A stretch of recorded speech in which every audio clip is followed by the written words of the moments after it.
La conversation scientifique par Étienne Klein.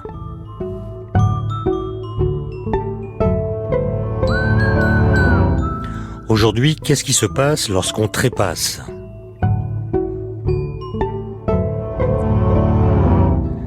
La mort ne m'aura pas vivant, disait Jean Cocteau. Certes, mais aussi étrange que cela paraisse, les frontières qui séparent la vie de la mort ne sont pas bien définies. Qui pourrait dire de façon rigoureuse où la première finit et où la seconde commence ? Il est déjà difficile de déterminer précisément, par exemple, le temps que la mort met à nous faire mourir. D'où cette question, les neurosciences contemporaines parviendront-elles à explorer cette transition radicale ? Saurons-nous un jour, grâce à elle, comment notre cerveau vit le fait qu'il est en train de cesser de vivre ? Pour répondre à ces questions que j'imagine délicates, j'ai le plaisir de recevoir Stéphane Charpier. Bonjour. Bonjour Étienne Klein. Vous êtes chercheur en neurosciences, vous êtes professeur à Sorbonne Université et vous dirigez une équipe INSERM à l'Institut du cerveau et vous avez publié il y a quelque temps un livre intitulé « La science de la résurrection ». J'ai lu ce livre, Stéphane Charpier, et j'ai constaté que vous y parliez très peu de résurrection, mais beaucoup de réanimation. Vous m'accorderez que c'est pas la même chose. Non, c'est loin d'être la même chose. Alors peut-être, puisque c'est une petite provocation pour commencer, je vais parler du titre lui-même en fait. Alors ce titre lui-même était censé éveiller une curiosité, peut-être même être par lui-même une sorte de provocation épistémologique pour alerter sur le fait que la frontière entre la vie et la mort, que certains considèrent que l'on peut traverser dans les deux côtés, doit être abordée aujourd'hui par la science et en particulier par la physiologie. Alors pour ce qui est de cette frontière qui laisserait passer dans les deux sens et par conséquent qui autoriserait de possibles résurrections, le fait est qu'il n'y a pas d'immigrés du monde de la mort vers le monde des vivants, il n'y a que des émigrés du monde des vivants vers le monde de la mort. Voilà, c'est une précision que je crois utile, puisque le titre m'avait un peu rebuté. J'avais pensé que c'était un argument un peu presque mercantile. Mais il suffisait de lire la 4e de couverture pour comprendre instantanément et c'est pourquoi vous êtes là. Vous êtes là grâce à la 4e de couverture. Sinon. Alors, faisons un peu de pédagogie, Stéphane Charpier. Dans le cerveau circulent des courants électriques qui sont produits par les synapses, ce qu'on appelle les ondes du cerveau. Est-ce qu'elles sont faciles à les détecter ? On les connaît depuis quand ? Et avec quel genre d'instrument on peut les mesurer ? Alors, beaucoup de questions. Alors, on les connaît depuis relativement peu de temps, en fait. Elles ont été découvertes par un jeune médecin de Liverpool. Alors, à Liverpool, il n'y a pas que le football et les Beatles. Il y a aussi la découverte de l'électroencéphalogramme. Là, on est à la au milieu des années 1870. Et un jeune médecin qui avait été alerté par un travail précédent fait par un Allemand qui s'appelait Émile Dubois-Reymond et qui avait découvert ce qu'on appelle le potentiel d'action. C'est une onde électrique qui est déclenchée dans les neurones, dont on va peut-être parler. Il s'était dit, mais s'il y a des phénomènes électriques au niveau des nerfs, parce que c'est là où ça avait été découvert, peut-être y a-t-il des phénomènes électriques dans le cerveau, et peut-être même, et c'est ça l'idée géniale de ce jeune médecin, peut-être même que ces phénomènes électriques dans le cerveau sont en relation avec les fonctions du cerveau. Ça peut nous paraître trivial, ça l'est pas du tout. Donc il a enregistré pour la première fois ce qu'on appelle aujourd'hui un électroencéphalogramme sur des chiens, sur des singes. Et il a vu qu'effectivement, si on met une électrode sur un animal, si je mettais une électrode sur votre cerveau, cher Étienne Klein, je verrais à cet instant des fluctuations de courant électrique qui sont dues au fait que vos synapses, dans vos milliers et milliards de neurones, fonctionnent. Et ces synapses ont pour effet de créer des tout petits courants électriques qui traversent la membrane des cellules. Et ce phénomène électrique global, on peut l'enregistrer en surface sous la forme d'un électroencéphalogramme. À cet instant, votre électroencéphalogramme montre une activité assez caractéristique qui est celle que je peux détecter par votre regard, qui est celle de l'éveil conscient attentif. Ce sont des petites ondes rapides et qui existent sur l'ensemble de votre cortex cérébral. Mais vous ne sauriez pas pour autant, si vous les mesuriez, à quoi je pense ? Bien sûr que non, pas pour l'instant. Alors, c'est des ondes qui existent de jour comme de nuit, qu'on dorme ou qu'on dorme pas, j'imagine. Et est-ce qu'elles varient en intensité dans la journée selon l'activité cérébrale qu'on a ? Alors en fait, ce qui est très intéressant avec ces ondes, c'est qu'elles varient tout le temps. Elles varient tout le temps à l'intérieur de chacun d'entre nous, à l'intérieur de notre cerveau. Elles varient tout le temps. Elle n'est jamais deux fois la même. Et si je pouvais comparer l'ensemble de vos activités électriques cérébrales durant toute votre existence, je ne trouverais jamais 2 fois la même activité et aucune de vos activités ressemblerait aux miennes. Donc ça fluctue tout le temps. C'est une signature. C'est une signature, mais c'est une signature dont on ne connaît pas la spécificité véritablement. C'est-à-dire que même si on voit quelles sont caractéristiques d'un instant donné, dans un cerveau donné, on est incapable de déterminer précisément, comme vous l'avez dit tout à l'heure, à quoi ça correspond véritablement en termes, par exemple, d'expérience subjective. Donc ces activités-là sont tout le temps présentes, elles fluctuent en amplitude et en forme au cours de la journée, et elles indiquent en fait, ce sont des indicateurs, des marqueurs de notre état de conscience et de notre état de veille ou de sommeil. Ce soir, vous allez vous endormir probablement, enfin sauf si vous sortir faire la fête jusqu'à très tard, vous allez vous endormir, et là, vos ondes vont changer de taille, d'amplitude, elles vont changer aussi de fréquence, elles vont se ralentir, devenir plus amples. Et quand elles vont devenir très amples et synchronisées dans les différentes régions de votre cerveau, vous allez vous endormir, c'est-à-dire physiologiquement, vous allez perdre conscience. Vous êtes un spécialiste, Stéphane Charpier, de l'épilepsie à la base. Alors comment ça se passe une crise d'épilepsie du point de vue de ces ondes cérébrales ? Alors il y a beaucoup d'ondes épileptiques différentes. Mais le profil général, le pattern général d'une activité électrique de type épileptique, c'est une activité qui va être particulièrement intense, c'est-à-dire que beaucoup de neurones, et de manière anormale, vont synchroniser leur activité électrique, et cette activité synchrone, elle va se répéter, elle va devenir oscillatoire. Et en produisant un tel phénomène oscillatoire et aussi puissant au sein de réseaux de neurones, le réseau de neurones en question ne peut plus réaliser ses fonctions qui lui sont propres. Et il va passer dans un mode d'activité qui est celui du mode épileptique. Alors si ces activités épileptiques, que l'on voit très clairement dans un électroencéphalogramme, vont envahir l'ensemble du cortex cérébral, à ce moment-là, vous allez perdre conscience, un peu de la même manière que vous avez perdu conscience quand vous allez vous endormir. Ce qui est drôle, Stéphane Charpier, c'est que votre laboratoire, si j'ai bien compris, est abrité par la Pitié-Salpêtrière. C'est cela. Vous connaissez l'anagramme ? Non, mais je pressens. L'anagramme de la Pitié-Salpêtrière, c'est tout simplement traitera l'épilepsie. Extraordinaire. Je pense que ça va valoriser grandement mon équipe de recherche. Vous leur direz. Alors, comment est-ce qu'on passe justement de cette spécialité, le traitement de l'épilepsie, à la question de ce qui se passe lorsqu'on meurt? J'ai cru comprendre qu'il vous est arrivé ce qu'on pourrait appeler des bricoles en octobre 2008. Oui, j'ai eu des bricoles. J'ai fait ce qu'on appelle, avec un acronyme assez impressionnant. On entend votre voix d'outre-tombe. Ma voix d'outre-tombe, j'imagine, oui. J'ai fait un accident vasculaire cérébral. Voilà. Alors, ça n'a rien d'extraordinaire, ça arrive assez fréquemment. Hein. Le mien, en fait, n'a pas produit des séquelles considérables, mais par contre, il aurait pu être fatal. Donc je me suis retrouvé dans une situation, non pas bloquée entre la vie et la mort, mais dans une situation je dirais, de proximité physiologique et un peu psychologique aussi, avec un état de mort qui peut-être était en train de s'approcher. Alors je suis resté dans un service de soins intensifs où j'ai été intensément bien soigné. Et puis après, je suis passé dans un sas de sortie où j'ai récupéré progressivement une activité normale. On m'a beaucoup aidé. Et pendant cette période de transition de mon existence, il s'est passé quelque chose d'assez étonnant, c'est-à-dire que j'ai eu une sorte de fringale littéraire, et en particulier pour l'œuvre de Mary Shelley. Donc j'ai demandé à lire différentes versions du roman de Mary Shelley. Je me suis intéressé aux préfaces, aux introductions de ce livre, etc.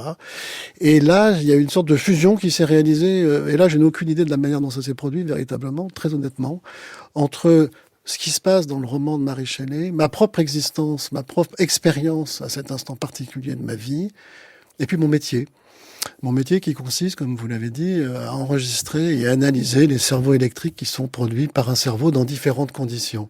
Tout ça s'est mélangé, avec aussi un intérêt extrêmement profond pour l'histoire des sciences, et en particulier de ma science, c'est-à-dire l'électrophysiologie, et ça a donné le livre dont vous avez parlé tout à l'heure. Donc vous êtes d'accord pour dire que cet accident a coupé votre histoire en deux, à la fois votre activité professionnelle et votre biographie?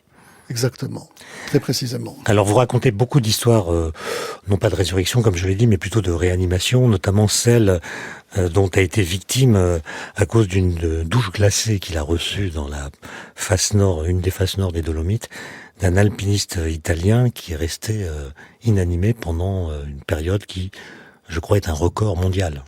C'est un record dans ce cas-là, c'est-à-dire son cœur s'est arrêté de battre spontanément pendant plusieurs heures. Alors bien sûr, la circulation sanguine a été artificiellement maintenue, mais cet alpiniste s'est retrouvé dans une condition physiologique tout à fait extraordinaire. D'ailleurs, son cerveau, pendant une période donnée, a perdu tout type d'activité. Son activité a disparu pendant une certaine période. Il a pu récupérer très progressivement. Et ce qui est tout à fait extraordinaire dans son cas, c'est que cette longue période où il a pu survivre grâce à un système de circulation artificielle extérieure, eh ben, il a pu récupérer parfaitement et il se porte, d'après ce que je sais, très bien aujourd'hui. Mais est-ce qu'il a un souvenir de cette phase ? Il n'a pas de souvenir de la phase durant laquelle où il a été plongé dans un coma, je dirais, un coma extrêmement profond, qui est un coma qui était dû à deux choses, c'est-à-dire d'abord au fait que son cœur s'était arrêté de battre. Là, à partir de ce moment-là, au bout de quelques secondes, on perd conscience, et aussi par le fait que pendant la période de récupération, eh ben, il était contraint à être maintenu de manière artificielle dans un coma. Donc cette phase-là, à proprement parler, il n'en a pas souvenir. Ouais. Mais qu'est-ce que c'est qu'un coma, du point de vue de l'activité cérébrale? À quoi est-ce qu'on le repère? Et comment est-ce qu'on mesure ce que vous appelez sa profondeur? Puisqu'on parle d'un coma plus ou moins profond. C'est cela. Donc il y a une profondeur. Comment est-ce qu'on la mesure? Alors un coma, déjà, c'est une altération de l'état de conscience, qui peut être différent, qui peut être extrêmement variable. Alors, ça va d'un état de, je dirais, de confusion mentale, de difficulté à saisir ce qui se passe à l'instant. Par exemple, une difficulté à se souvenir de son nom, à se souvenir de la date, etc. Et puis ça peut progresser vers des états de coma extrêmement profonds, où là, la personne est plongée dans une situation où elle est totalement réactive, elle ne répond à aucune stimulation, elle ne montre, elle n'exprime d'un point de vue clinique et aussi dans son électroencéphalogramme aucune activité. Et là, à partir de là, on est dans un coma qui, d'un point de vue technique, on appelle un coma isoélectrique, c'est là, je dirais, le coma le plus profond, durant lequel toutes les activités cérébrales endogènes se sont arrêtées. Alors que ce soit l'activité des synapses ou que ce soit l'activité électrique des neurones individuels, tout s'est stoppé. Et ça, on le voit de manière un peu dramatique quand on fait un électroencéphalogramme, parce que ça se représente sous la forme d'un tracé électrique totalement plat. Et ça, c'est la forme de coma le plus profond. Donc ça va de la confusion mentale jusqu'à cet état de coma extrêmement profond où le cerveau ne répond plus à rien. Qu'est-ce qui le distingue, cet état de la mort? Alors, cet état de coma isoélectrique n'est pas la mort parce qu'il ne répond pas aux critères de la mort. Le critère de la mort, il y a des critères qui sont d'ordre médical et même d'ordre juridique. Alors le critère de la mort, en l'occurrence, qui pourrait être confondu avec ce type de coma, c'est ce qu'on appelle la mort cérébrale. Mais pour être en état de mort cérébrale, il ne suffit pas d'avoir un tracé électroencéphalogramme plat. Il faut répondre à un ensemble de signes cliniques qui sont des signes cliniques extrêmement alarmants. On y reviendra, mais comment est-ce que les gens qui se sont occupés de cet alpiniste ont persisté à tenter de le réanimer alors même que, en apparence, il semblait mort? Il croyait en quoi? Il ne semblait pas mort. En fait, il n'avait pas les signes cliniques de la mort. Alors, peut-être on en parle plus tard, mais là, l'idée, quand même, c'est peut-être d'en parler un tout petit peu maintenant. C'est-à-dire que, finalement, quand on est mort d'un point de vue cérébral, il y a un phénomène qui se produit, qui est un phénomène qui est toujours présent, c'est le fait d'être incapacité de respirer spontanément. Ça, c'est la première chose. Il faut effectivement que le tracé de l'électroencéphalogramme soit plat. Et il faut aussi qu'une structure qui se trouve à la base du cerveau, on appelle le tronc cérébral, ne puisse plus fonctionner. Et cette structure, voilà, en profondeur du cerveau, c'est celle qui vous permet à la fois de respirer spontanément, mais c'est aussi celle qui va réguler vos états de conscience, vos états de vigilance, etc. Et dans l'état de mort cérébrale, eh ben, cette structure ne fonctionne plus. En général, le cerveau n'est plus perfusé avec du sang oxygéné. Vous ne pouvez plus respirer spontanément.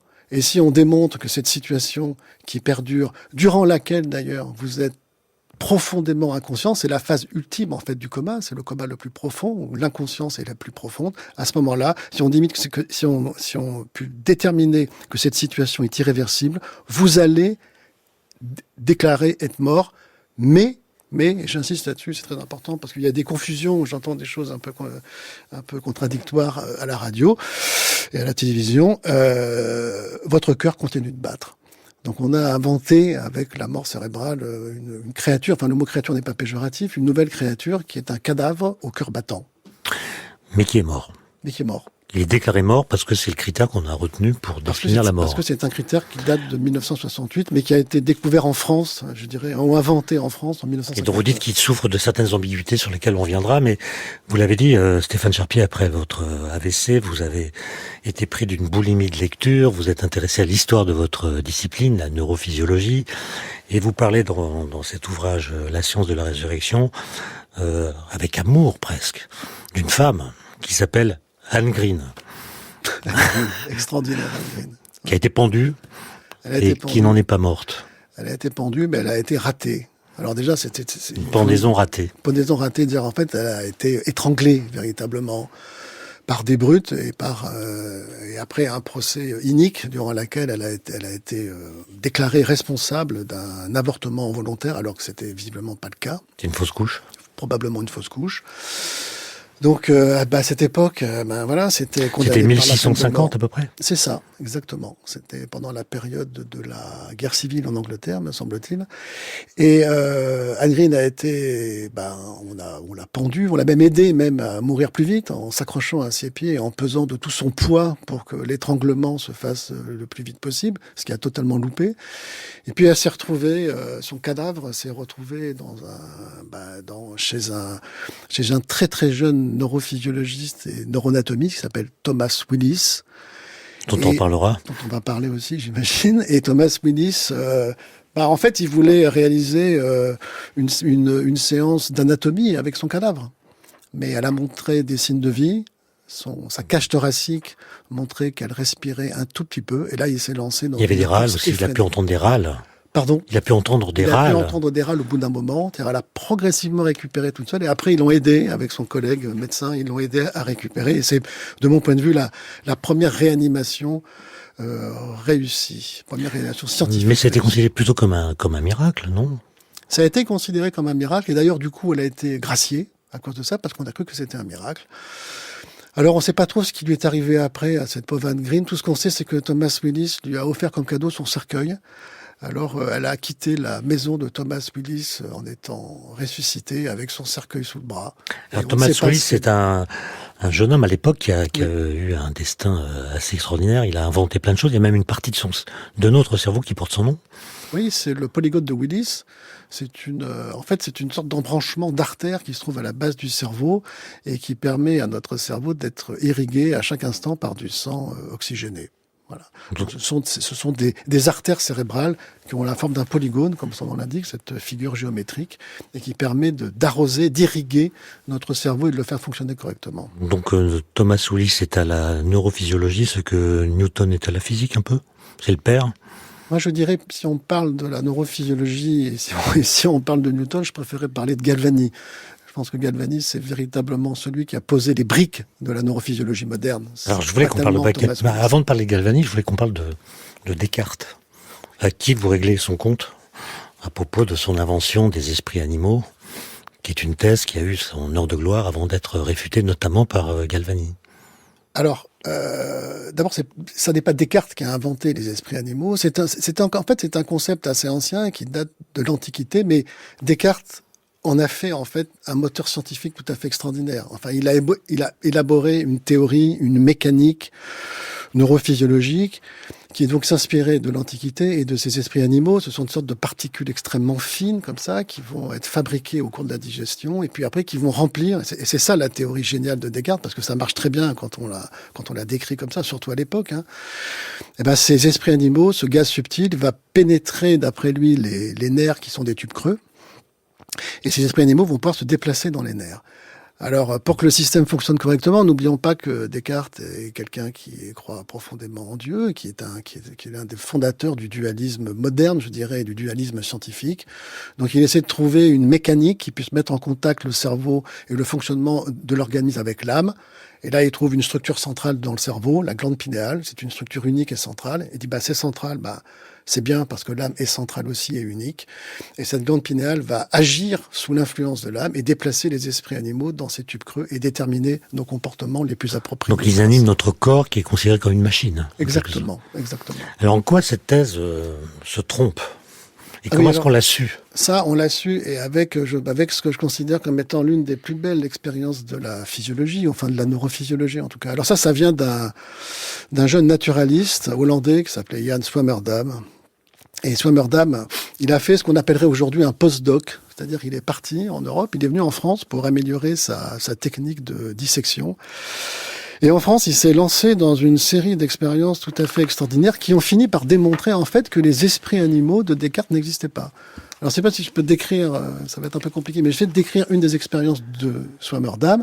Donc, il va retirer d'une grenouille un muscle et le nerf qui lui est connecté. Il va mettre ce nerf et ce muscle dans une enceinte. Et puis, dans cette enceinte, il va réaliser un petit prolongement, un tube en verre, dans lequel il va déposer à l'intérieur du tube une toute petite goutte de liquide. Donc, Swammerdam se trouve avec une préparation qu'on appelle nerf-muscle isolé. Donc, il est en mesure de stimuler le nerf. Il stimule le muscle se contracte dans l'enceinte, et en se contractant, si les esprits animaux existaient, ils auraient dû être propulsés du nerf vers le muscle par la stimulation que Swammerdam appliquait. Ils auraient dû faire gonfler le muscle, et la petite goutte de liquide aurait dû se déplacer vers le haut. La petite goutte de liquide n'a pas bougé. Les esprits animaux n'existent pas. Point. Mais c'est quoi cette manie qu'ont les neurologues de décapiter des grenouilles ? Oui, ça c'est une manie qui... Stéphane Charpier. C'est une manie qui je pense que les grenouilles ont vraiment donné beaucoup. Elles ont donné beaucoup pour la neurophysiologie. Oui. Il y a eu des carnages de grenouilles, ça a beaucoup diminué maintenant. Mais votre livre, il est parcouru d'hécatombes. Notamment à cause de ce monsieur Swammerdam. Swammerdam, c'est pas le pire. Je pense que Galvani et ses descendants ont fait beaucoup plus de carnage de grenouilles que Swammerdam. Mais Swammerdam en a fait beaucoup aussi. En fait, c'était un moyen extrêmement pratique pour faire des expériences. C'est-à-dire, d'abord, les grenouilles, on peut en avoir beaucoup, à l'époque notamment. On peut en avoir beaucoup. La dissection est relativement aisée. Et puis, on peut faire un truc qui est quand même extrêmement important, c'est qu'on peut continuer à faire vivre, entre guillemets, de garder les tissus de la grenouille vivant pendant très longtemps. Alors, on peut faire des préparations, on appelle ça une préparation en physiologie, où on peut isoler, en l'occurrence, un nerf et un muscle qui lui est connecté, et à partir de là, on a une préparation extraordinaire durant laquelle on peut faire des stimulations, faire des enregistrements, on peut mesurer des choses. Donc, c'est extrêmement pratique quand on veut tester directement la relation qui existe de cause à effet entre l'activation d'un nerf et la contraction d'un muscle. Donc les grenouilles ont pris très cher, j'allais dire, mais c'est un peu trivial, excusez-moi. Vous parliez de Galvani tout à l'heure, montrant qu'il avait joué un rôle décisif, mais j'ai l'impression que la découverte la plus importante qu'il a faite, à savoir qu'on peut animer un corps qui est mort grâce à de l'électricité, c'est une découverte qui relève de la sérendipité, c'est-à-dire il y a une sorte de hasard heureux qui a permis que la découverte soit faite. Par l'entremise de son épouse, je crois, ou de son épouse, visiblement. Alors c'est pas très clair, mais c'est visiblement son épouse. Et c'est un phénomène tout à fait étonnant. J'ai jamais essayé de le reproduire. Je sais pas si ça peut fonctionner en vrai. Mais en tous les cas, la manière dont Gabriel le raconte, c'est un phénomène de sérendipité. Donc ils étaient en train de de faire cette préparation nerf-muscle de grenouille. Et Madame Galvani aurait déposé, sans faire attention, un scalpel en métal sur le nerf en question, et à côté, sur la paillasse, quelqu'un a tiré une étincelle électrique à partir d'une machine électrostatique. Une sorte de coïncidence temporelle. Une coïncidence temporelle tout à fait extraordinaire qui fait qu'au moment où ils ont déclenché cette étincelle électrique, le scalpel en métal se trouvait positionné sur le nerf, l'électrostatique a fait le boulot, et ça a déclenché une activation du nerf, et par conséquent la contraction du muscle. Et là, Galvani a eu quand même, parce qu'il suffit pas simplement d'avoir la bonne chance d'avoir cette expérience qui serait... Il faut avoir l'esprit préparé. Il faut avoir l'esprit extrêmement bien préparé. Et là, c'est Eureka. Et il comprend Et ça, c'est vraiment le truc génial de Galvani. Il comprend qu'il y a une relation de cause à effet entre l'étincelle qui a été tirée, la contraction du muscle, mais pas que, et aussi le fait que c'est probablement le nerf qui est responsable de la contraction du muscle via une stimulation électrique atmosphérique. Mais on citait Newton tout à l'heure, Stéphane Charpier, il a joué un rôle aussi. Lui aussi avait prédit l'idée que il existerait un fluide électrique circulant et vibrant, je le cite, dans les nerfs, permettant aux sensations d'être excitées et aux membres des corps animaux de se déplacer au commandement de la volonté. C'est absolument incroyable. C'est Newton, on parle bien de Newton. C'est Newton, et c'est tout à fait incroyable, parce que c'est vraiment le premier, à ma connaissance c'est le premier. J'ai cherché des traces d'une telle théorie électrique. Je crois que le premier c'est Newton. Dans les Principia, que vous connaissez probablement mieux que moi, il s'arrête de raconter ce qu'il raconte sur la gravitation, j'imagine, et puis il raconte ça. C'est incroyable. Ce sont des pages de votre livre que j'ai trouvées lumineuses, Stéphane Charpier. Notamment, j'aimerais que vous nous expliquiez comment, avec une grenouille décapitée, on peut suivre le déplacement d'un orage. Oui. Alors ça, c'est une expérience tout à fait extraordinaire, mais qui est réelle aussi, qui est aussi réelle. Alors voilà. Donc si on réalise un petit circuit électrique entre une grenouille décapitée et puis un fil de métal qui va être tiré entre une maison, par exemple, et un poteau planté dans le sol, on va avoir une grenouille qui va être connectée à la Terre et qui va être connectée aussi à l'électricité atmosphérique. Donc on a cette grenouille qui est là, et puis l'orage arrive, donc un éclair. Donc l'éclair va provoquer un passage de courant électrique à travers ce qui a connecté la grenouille au fil électrique. Donc la grenouille va se contracter ici, et puis après on va attendre le prochain éclair, et puis on va pouvoir voir comme ça. On peut calculer si l'orage s'éloigne ou s'il se rapproche en mesurant les délais de contraction des pattes de la grenouille en fonction des éclairs qui sont en train de se produire. Donc on peut voir s'il s'approche, s'il s'éloigne et à quelle vitesse il le fait quasiment. Exactement. Alors Galvani, il avait un neveu, je crois, qui s'appelait Giovanni Aldini, qui lui a encore plus décapité que tous les autres, je crois. Lui a surtout, non pas décapité des êtres humains, mais il a utilisé des êtres humains décapités. Oui, des suppliciés. Des suppliciés. Donc Galvani en fait a beaucoup aidé. En fait, il aimait beaucoup son oncle et sa tante, et il a beaucoup aidé Galvani quand Galvani a commencé à, non pas à se fâcher, mais à avoir une véritable querelle scientifique avec Volta. Et ils ont cherché tous les deux un moyen de démontrer non seulement qu'on pouvait activer un muscle en faisant une stimulation électrique d'un nerf, mais que le phénomène par lui-même, qui était responsable de la contraction musculaire et de l'activation du nerf, était par lui-même un phénomène électrique. Donc ils ont tenté de montrer, ils ont réussi d'ailleurs très très bien de démontrer que l'on pouvait obtenir les mêmes résultats que ceux qui étaient obtenus par des stimulations électriques. On pouvait aussi les obtenir sans stimulation électrique, mais en faisant des sortes de montages entre les nerfs et les muscles. Ça, c'est la première chose. Donc en fait, ils ont pu démontrer comme ça, ils ont résolu un véritable débat scientifique au tout début, enfin à la fin du XVIIIe siècle, et ils ont pu comme ça démontrer, en tous les cas avancer l'hypothèse plus solidement que les phénomènes qui conduisent à l'activation des nerfs et aux contractions des muscles étaient des phénomènes électriques. Alors évidemment, disons que Aldini, lui, a continué après la mort de son oncle. Et là, il s'est lancé dans une série d'expériences dans lesquelles il a voulu tester si le galvanisme, cette nouvelle science inventée par son oncle et qui permettait de mettre en mouvement des cadavres, notamment de grenouilles, mais pas que, par des stimulations électriques, si on pouvait faire ça aussi à partir de cadavres humains. Et ça, il s'est lancé dans une série d'expériences absolument épouvantables, notamment une très célèbre qui a eu lieu à Londres en 1802, où là, il a pu obtenir le corps d'un supplicié qui, lui, n'avait pas été décapité, contrairement aux autres. Monsieur Foster. Monsieur George Foster, qui avait été accusé d'avoir tué sa femme et sa fille. Donc il a réalisé une sorte de démonstration publique dans un théâtre de Londres en 1802. Donc le cadavre a été apporté à Giovanni Aldini, et là Giovanni Aldini avait un très grand nombre de systèmes de stimulation électrique. À l'époque, Volta avait inventé la pile électrique, donc il pouvait délivrer des courants électriques beaucoup plus forts. Et à partir de là, il s'est mis à stimuler ce cadavre devant tout le monde, devant une assemblée voilà, des gens, de la haute société anglaise qui étaient venus assister à cette démonstration. Alors, il a stimulé en mettant des électrodes sur le visage, donc le cadavre faisait des grimaces épouvantables. Et puis, il a fini par faire la chose la plus terrible. Je peux me permettre d'être un peu grossier, enfin, si je peux me permettre. Donc, il a enfoncé une de ces électrodes dans l'anus du cadavre. Il a mis l'autre électrode dans son oreille. Et il a déclenché un courant électrique d'une forte intensité. Donc, par conséquent, si on connaît le trajectoire qui existe entre une oreille et un anus, on peut imaginer que le courant électrique a parcouru l'ensemble du corps et le cadavre s'est relevé. Mais il s'est relevé véritablement. Il s'est assis et il a fait une grimace épouvantable. Et moi, dans l'assistance, des femmes se trouvent mal.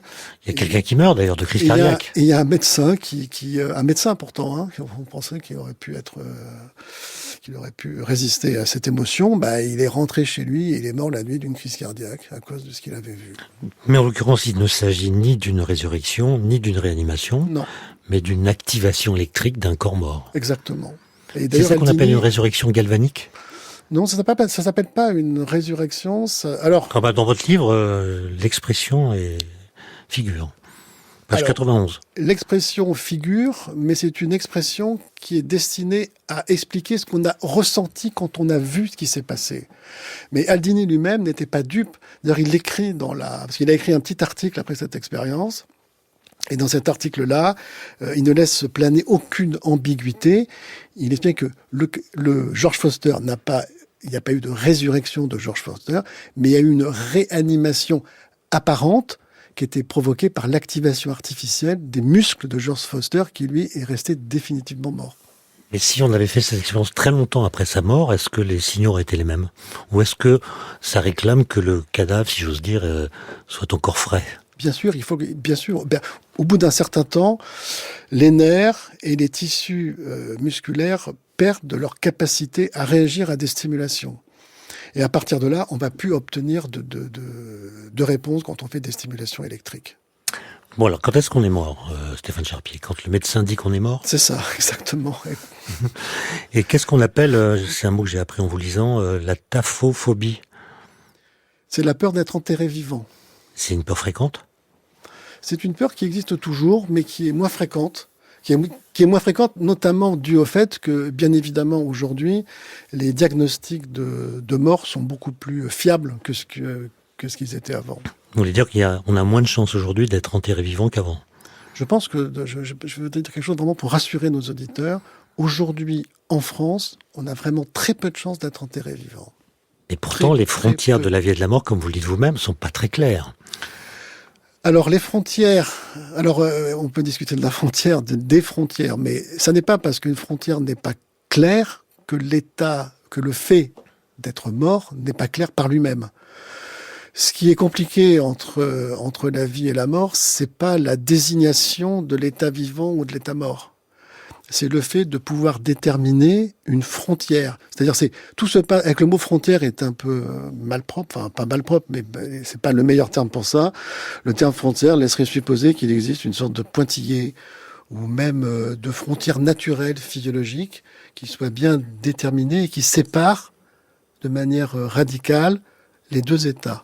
Ou ça peut être simplement une zone qui, si on la franchit, mène de façon irréversible à ce qu'on appelle la mort. Ou alors, si c'est ça, cette frontière en question, elle n'est pas déterminée. Elle n'est pas, pour l'instant, on n'a aucun signe qui permet de détecter l'existence d'une telle frontière. Pour l'instant. Mais vous dites pourtant, Stéphane Charpier, qu'il y a plusieurs définitions de la mort, il y en a au moins 2, et la question que j'avais envie de vous poser, c'est est-ce qu'on peut ne mourir que du cerveau ? Mais bien sûr. Ça, c'est ce qu'on appelle la mort cérébrale. Il faut bien comprendre que, en fait, il faut connaître un peu l'histoire de cette mort cérébrale. En fait, la mort cérébrale n'est pas une découverte. C'est un choix qui nous a été imposé grâce au développement des soins intensifs. Il faut imaginer, on est dans les années 1950 et on commence à développer en France les services de soins intensifs et notamment l'utilisation de systèmes de respiration artificielle. À partir de là, on peut pratiquer des soins sur des personnes qu'on ne pouvait pas réaliser avant. Et en 1959, deux médecins français, Mollaret et Goulon, vont publier un article qui fait sensation et qui vont appeler le coma dépassé. D'ailleurs, le coma dépassé, c'est la première formulation véritablement de la mort cérébrale, dans lequel ils décrivent un ensemble de patients dans un état très inquiétant et tout à fait nouveau, puisque ces patients ont un cerveau qui est manifestement détruit. Ce sont des patients qui sont dans un coma extrêmement profond et vraisemblablement aussi irréversible. Leur électrocéphalogramme est plat, mais étant donné qu'ils sont sous respiration artificielle, grâce à cette nouvelle instrumentation médicale, leur cœur continue de battre. Et là, Mollaret et Goulon comprennent qu'il y a un problème. Il y a un problème parce que pour la première fois, je dirais depuis le début de l'histoire de l'humanité et de la médecine, on est capable de créer une sorte de dissonance entre le fait qu'une personne peut être considérée comme vivante parce que son cœur bat et le fait que plus jamais elle ne sera consciente. Mais c'est un état qui est rendu possible grâce à la technique. Uniquement. Est-ce que c'est quelque chose qu'on peut rapprocher de ce que les physiciens appellent le chat de Schrödinger, qui est un état quantique superposé, où le chat est décrit comme ayant un état qui est à la fois vivant plus mort? Alors, si je me réfère au livre que j'ai lu d'Étienne Klein sur le sujet en question, ça n'est pas vraiment le cas, puisque on n'a pas un état de superposition. On a un état de confusion. On a un état de confusion parce que la mort, symboliquement, et ça c'est encore extrêmement ancré dans les sociétés, y compris les sociétés occidentales dans lesquelles la mort cérébrale est parfaitement acceptée, il y a un état de confusion sur le fait que tant que le cœur bat, on est vivant. D'ailleurs, très récemment, il y avait je ne sais pas si vous vous souvenez de cette histoire de cet adolescent qui avait été victime d'un accident, avait été renversé par une voiture de police, je crois. Et on avait dit qu'il était en mort cérébrale. En mort cérébrale. Et puis, j'avais écouté donc la radio, et j'avais appris plusieurs jours après que ce jeune garçon qui était en état de mort cérébrale était mort aujourd'hui. Ah non, il était mort le jour où il a été déclaré en état de mort cérébrale. Et tout ça pourquoi ? Parce que pendant toute cette période-là, cette période de latence un peu étrange, cette zone grise durant laquelle cet enfant, enfin ce garçon a été placé malgré lui, son cœur continuait de battre. Et symboliquement, quand le cœur bat, on est toujours vivant, alors que c'est pas le cas. Et vous parlez d'ailleurs à ce propos de ce que vous appelez les choses trappes de la mort cérébrale. Ça veut dire qu'elle n'est pas toujours bien diagnostiquée ni bien interprétée ? Elle est toujours très bien, il faudrait pas inquiéter pour rien, elle est toujours très bien diagnostiquée, mais il peut y avoir quelques signes qui peuvent être trompeurs. Certaines drogues, par exemple, peuvent donner des apparences de mort cérébrale. Alors il faut bien faire attention, parce que si on pratique correctement le diagnostic de mort cérébrale, on va éliminer tous les signes confondants qui pourraient nous faire croire que le patient est en état de mort cérébrale alors qu'il ne l'est pas.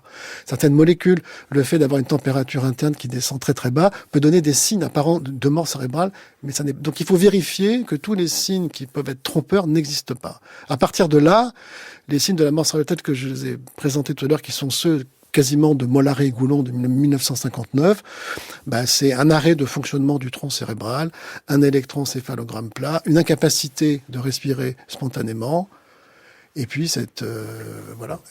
Mais qu'est-ce que vous dites à tous ceux qui lancent des débats à propos de personnes qui sont dans cet état-là et qui proposent de débrancher la machine ou au contraire de la maintenir tant que quoi d'ailleurs ? Alors, qu'est-ce qui peut advenir ? Chez un patient en état de mort cérébrale, pour la suite de son existence en tant que personne consciente, il ne peut rien advenir. Si le diagnostic est bien fait, et il est en général bien fait, il n'y a pas d'avenir au sens existentiel pour cette personne. D'ailleurs, ce n'est plus une personne, il faut la considérer, c'est un peu horrible, mais il faut la considérer comme étant un cadavre, véritablement. Mais le problème ça fait partie de ce que Mollaret et Goulon a appelé le prix à payer. Il va falloir payer le prix du fait que le cœur continue de battre, donc à alimenter des organes dans un corps qui ne sera plus jamais conscient. Donc on a quelqu'un dont la personne humaine a été totalement dissolue par l'arrêt définitif des fonctions du cerveau, mais le corps continue de fonctionner. Alors si le corps continue de fonctionner, une femme enceinte peut amener éventuellement une grossesse à terme. Mais ça existe des femmes qui sont en état de mort cérébrale qui accouchent. Bien sûr, ça existe, oui, bien sûr. il y en a, et il y en a de plus en plus. Mais alors, évidemment, là, les questions éthiques se posent. Et là, ça crée un énorme trouble au niveau de la société, mais pas seulement, au niveau, par exemple, de toutes les personnes qui s'occupent de ces femmes dans les services hospitaliers. Alors, on les considère souvent comme des incubateurs cadavériques, enfin, cette terminologie atroce, mais qui laisse supposer que la vie peut véritablement naître de la mort, d'un cadavre, en tous les cas. Et ça va à l'encontre de cette représentation symbolique que l'on a de la vie qui ne peut que produire de la vie. Et qu'est-ce qu'on appelle un état végétatif? Est-ce que c'est cet état de mort cérébrale ou c'est... Ah non, ça n'a rien à voir. Ça n'a rien à voir, mais pourtant on les confond souvent. J'ai lu des articles qui les considèrent même comme synonymes. Oui, je sais. Et il y a eu une enquête, même aux États-Unis, qui montre qu'un grand nombre de médecins américains croient que l'état végétatif permanent est un état de mort cérébrale. L'état végétatif permanent, ça n'est pas du tout la même chose. Ce sont des personnes qui ont subi d'importantes et souvent des lésions très graves au niveau du cortex cérébral et d'une région profonde du cerveau qu'on appelle le thalamus. C'est une région qui relaie les informations sensorielles vers le cortex cérébral et qui est aussi responsable de nos états de vigilance. Et ces personnes-là, en fait, ils peuvent respirer spontanément.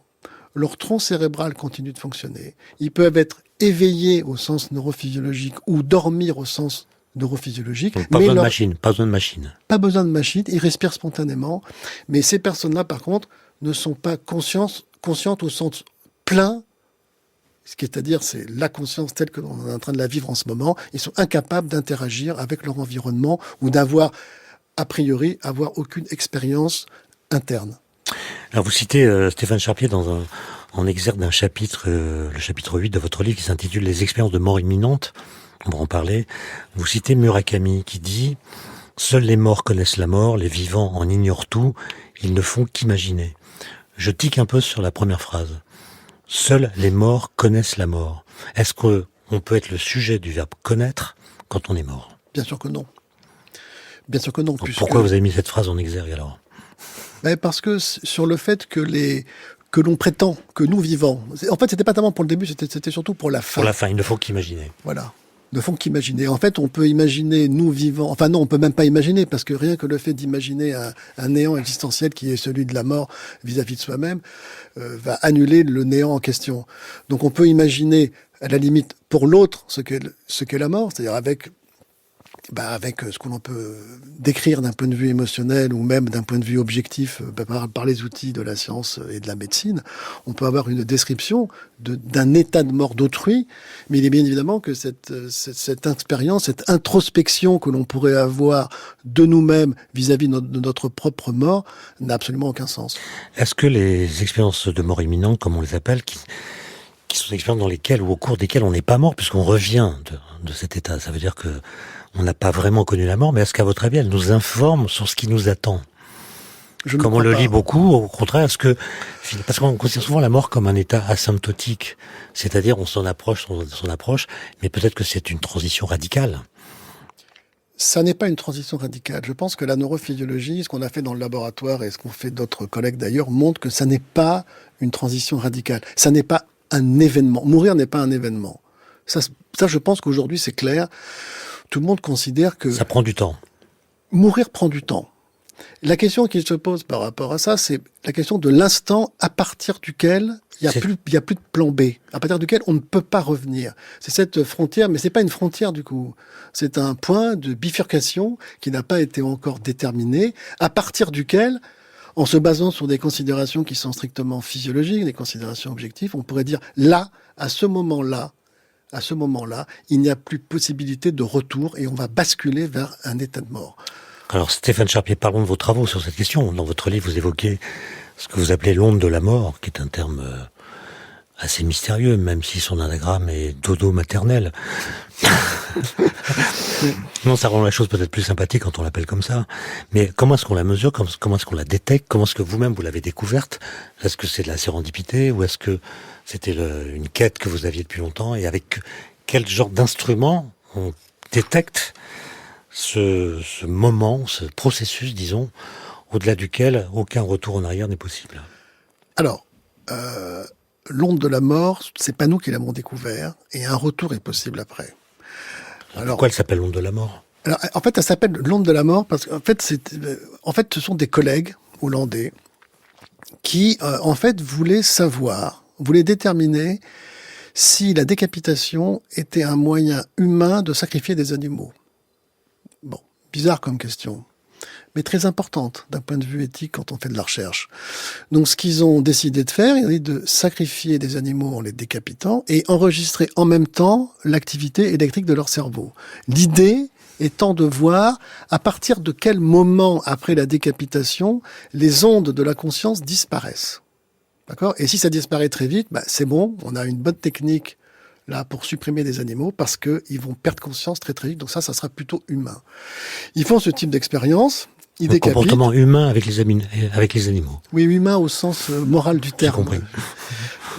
Donc ils font ce type d'expérience et ils ont eu la lumineuse idée, si j'ose dire, d'enregistrer l'électroencéphalogramme. Bon, ça c'était prévu, mais de continuer l'enregistrement pendant un certain temps. Et là, qu'est-ce qu'ils voient ? Ils voient que, ce que nous on a vu aussi, ce que d'autres ont vu aussi, ils voient que l'activité électrique du cerveau va disparaître une fois qu'on a privé le cerveau de cette oxygénation par arrêt de perfusion sanguine du cerveau. Donc l'électroencéphalogramme devient plat, ça reste plat, et tout à coup, paf, ils voient une onde apparaître, une très grande onde qui apparaît sur le tracé. Et là, ils sont extrêmement surpris, et ils vont conclure un peu rapidement, et à tort, que cette onde, en fait, elle marque un phénomène physiologique dans les neurones qui est un phénomène irréversible. C'est que les neurones sont en train de basculer vers un état qui ne permettra plus jamais de fonctionner. C'est-à-dire, ils perdent leur énergie. Ils perdent leur énergie au sens électrochimique. C'est-à-dire, en fait, si on mesure la différence de tension électrique qui existe naturellement dans un neurone, c'est-à-dire si on compare la différence de tension électrique entre l'intérieur et l'extérieur, on va avoir une certaine valeur qui est une valeur négative. Bon. Eh bien, quand le cerveau est privé d'oxygène, les systèmes qui permettent de maintenir ce gradient électrique de part et d'autre de la membrane des neurones, ces systèmes, en fait, ne peuvent plus fonctionner. Et à ce moment-là, la membrane des neurones laisse passer tous les courants. Tous les courants, on s'appelle des canaux ioniques qui sont dans la membrane des cellules, vont laisser passer le courant. Et en fait, les neurones vont se vider comme ça.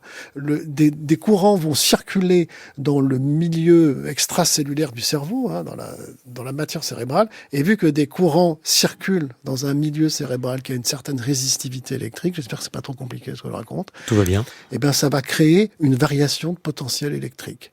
Et ce qu'on enregistre en surface, en fait, quand on voit l'onde de la mort, c'est ça. En fait, ce qu'on enregistre, c'est ce courant mortifère qui traverse la membrane des neurones au moment où ces neurones ont subi ce qu'on appelle une anoxie trop prolongée. Et là quand les collègues ont vu ça, les collègues hollandais, ils ont appelé cette onde l'onde de la mort parce que pour eux, après une telle situation, il n'y avait pas possibilité de revenir en arrière. Nous, on a vu ça, moi j'avais vu ça dans le laboratoire, j'avais lu cet article-là pour éviter de m'embêter à un séminaire qui ne m'intéressait pas. Je sais pas si... Donc j'avais pris cet article et je l'avais lu pour passer le temps. C'était plus intéressant que le conférencier. Et j'étais très intrigué par cette onde de la mort. Le nom déjà, je trouvais ça bizarre. Donc on a fait une sorte de réunion de crise dans le laboratoire. Et on s'est dit, on va savoir, ce que c'est que cette onde de la mort. Et deux, on va essayer de savoir si elle est vraiment irréversible. Alors avec mes collègues, on a mis au point une nouvelle préparation qui n'est pas de décapiter. Parce que si on décapite un rat, il n'y a pas de plan B. Ça, c'est clair qu'on ne va pas lui recoller la tête sur le corps.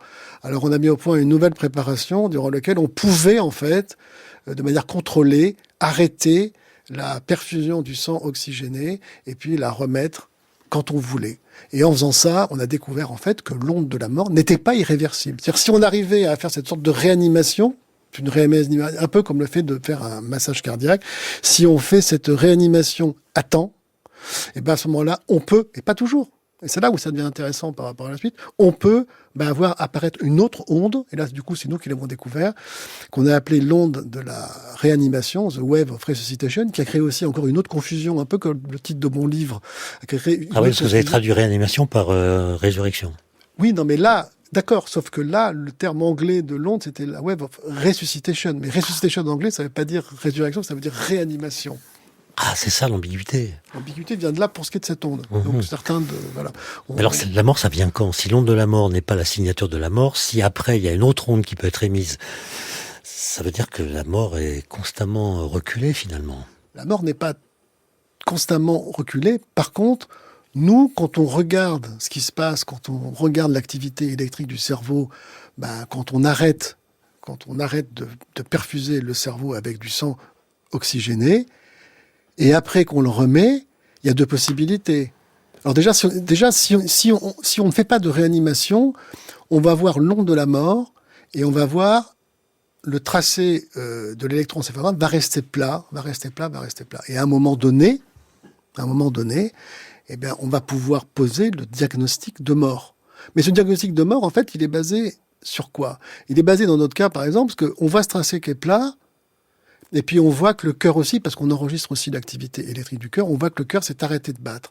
Donc on va arriver à une situation, au bout d'un certain moment, où le cœur et le cerveau ont arrêté de fonctionner parce qu'on a perdu les signes électriques de leur fonctionnement et on n'a pas fait quoi que ce soit pour pouvoir remettre le cœur et le cerveau en état de fonctionnement. Là, on va considérer qu'il est mort à cet instant-là. Mais si on fait la réanimation et que l'onde de la réanimation n'apparaît pas, là, on va attendre. En fait, on ne peut faire qu'attendre. Et là, la mort se présente comme un horizon. C'est-à-dire qu'on attend, c'est comme si on s'approche de l'horizon. En fait, on attend quelque chose qui va arriver, le bord de la Terre, si on se déplace comme ça, à l'horizon, et on ne voit rien. On ne voit rien. On ne voit rien de particulier qui indique positivement qu'on arrive dans un état irréversible. Tout ce que l'on fait, en fait, c'est d'attendre l'éventuelle arrivée de l'onde de la réanimation, qui, elle, nous dira « c'est bon, ça repart ». Et quand on voit l'onde de la réanimation, on est sûr, dans 100% des cas, ça c'est quelque chose qui est très très fort quand même, parce qu'on a un marqueur, pour l'instant on a fait des centaines d'expériences et à chaque fois ça marche très très bien. Cette onde de la réanimation nous dit, à chaque fois, le cerveau va récupérer son activité. Par contre, on ne voit rien qui nous dit, cette onde ne va pas arriver. Donc on n'a pas de marqueur de la non-arrivée de l'onde de la réanimation. C'est plutôt un marqueur du retour de la vie possible qu'un marqueur de la mort. L'onde de la réanimation? Oui. L'onde de la réanimation n'est pas du tout un marqueur de la mort, c'est un marqueur... De la vie possible, que la vie peut revenir. Non, c'est un marqueur du fait que le cerveau va reprendre une activité. Ça ne veut pas dire qu'on va forcément revenir dans un bon état, je dirais d'un point de vue physiologique, mais ça veut dire que le cerveau va récupérer une activité spontanée. Ça marche dans 100% des cas. Alors quel lien y a-t-il, Stéphane Charpier, entre vos travaux, vos découvertes, et puis cette anecdote qu'on raconte souvent, à savoir que Lavoisier, grand chimiste, avait demandé à un condamné à mort qui allait être guillotiné de bien vouloir lui lancer un clin d'œil après la décapitation, une fois qu'il pourrait le faire, on pourrait dire, à tête reposée. Et il l'a fait. Le condamné, il a cligné de l'œil. Comment est-ce qu'on interprète ce phénomène qui suppose que le condamné en question ait gardé une certaine mémoire, sauf si on met ça sur le compte d'un simple réflexe? Alors, ça n'est ni l'un ni l'autre. Ça n'est pas véritablement un réflexe. Le problème, c'est que quand le cerveau n'est plus perfusé par du sang oxygéné, alors que ce soit par un étranglement ou que ce soit par une décapitation, très vite on perd conscience. D'ailleurs, ceux qui ont découvert ça, ce sont des chercheurs américains pendant la Deuxième Guerre mondiale, qui ont commis aussi des atrocités, il faut le savoir, et qui ont notamment tenté des expériences d'étranglement de patients schizophréniques ou de condamnés à mort aux États-Unis pour tester l'effet de coussin d'étranglement et pour déterminer l'instant précis à partir duquel la personne va perdre conscience. C'est assez atroce comme expérience, et ces expériences montrent en fait que si on interrompt la circulation sanguine intracrânienne, au bout de quelques secondes, on n'est plus conscient. Dans le cas de la décapitation, dans le cas de Lavoisier, je pense que ce qui s'est passé, c'est qu'on a eu ni l'un ni l'autre, on a eu un mouvement erratique qui correspond au fait, ce qu'on disait tout à l'heure sur les nerfs et les muscles des grenouilles. Eh ben oui, les muscles de la face continuent à être excitables. Les nerfs crâniens qui se trouvent à l'intérieur du crâne et qui ont été partiellement conservés après la décapitation continuent à fonctionner. Et un nerf qui a été lésé, notamment après une décapitation, ben, il n'est pas impossible qu'il déclenche ce qu'on appelle des potentiels d'action, des ondes électriques, et que la propagation de ces ondes électriques ait provoqué la contraction des muscles de la face et de faire ce clin d'œil, en fait, mais qui est aussi peut-être un clin d'œil à la vérité par rapport à l'origine de ce clin d'œil. J'ai une question qui intéresse, je pense, tout le monde, Stéphane Charpier. Est-ce qu'on peut mourir autrement qu'en étant inconscient? C'est-à-dire, est-ce qu'on peut mourir en se disant, tiens, je suis en train de mourir? C'est-à-dire, est-ce qu'on peut reconnaître la mort? C'est la dernière question. Déjà, Oui. reconnaître la mort. La vivre en connaissance de cause. On ne peut pas connaître la mort en connaissance de cause parce qu'on n'a aucun moyen de savoir qu'elle est là. On peut par contre se sentir très mal. Des patients racontent des sentiments de mort imminente. Avoir le sentiment que l'on va bientôt mourir. Ça, c'est quelque chose qu'on peut ressentir. Mais l'instant de la mort, on ne peut pas le détecter par l'expérience subjective. Je suis désolé, Stéphane Charpier, ça sera le mot de la fin. C'est déjà Nous fini, devons écouter les chroniques d'Alexandra Delbo qui s'appellent